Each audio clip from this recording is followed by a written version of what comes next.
நண்பர்களே, இந்த YouTube channel உங்களுக்கு பிடிச்சிருந்தா லைக் பண்ணுங்க, கமெண்ட் பண்ணுங்க, மறக்காம சப்ஸ்கிரைப் பண்ணுங்க.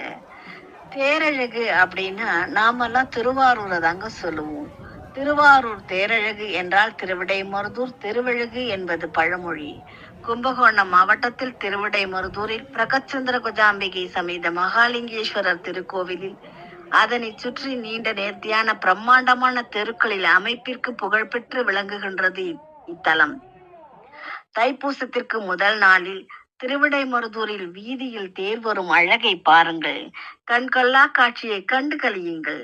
காசிக்கு நிகரான தலம் என்று இத்தலம் போற்றப்படுகிறது. இந்த தைப்பூச நன்னாளில் திருவிழாவின் பொழுது நடைபெறும் தேரோட்டம் மிக சிறப்பானது. இத்தலம் பிரம்மகத்தி தோஷம் தீர்க்கும் தலமாகவும் தேவார பாடல்கள் புகழ்பெற்ற தலமாகவும் சிறந்து விளங்குகின்றது. 30/1/2026 திருவிடைமருதூரில் மகாலிங்க சுவாமி கோவிலில் தைப்பூச தேரோட்டம் மிக விமர்சையாக நடைபெற்றது. பக்த கோடிகள் அனைவரும் கூட்டமாக திரண்டு வந்து தைப்பூச திருவிழாவில் கலந்து கொண்டு இறைவனின் அருளை பெற்று மகிழ்ச்சியாக இந்த காட்சியை கண்டுகளித்தார்கள். நான் கண்ட இந்த காட்சியை இவ்வையகம் காண வேண்டும். இறைவன் அருள் எல்லோருக்கும் கிடைக்கட்டும். இறைவன் அருளை எல்லோரும் பெற்று மகிழ்ச்சியாக வாழ்வோம்.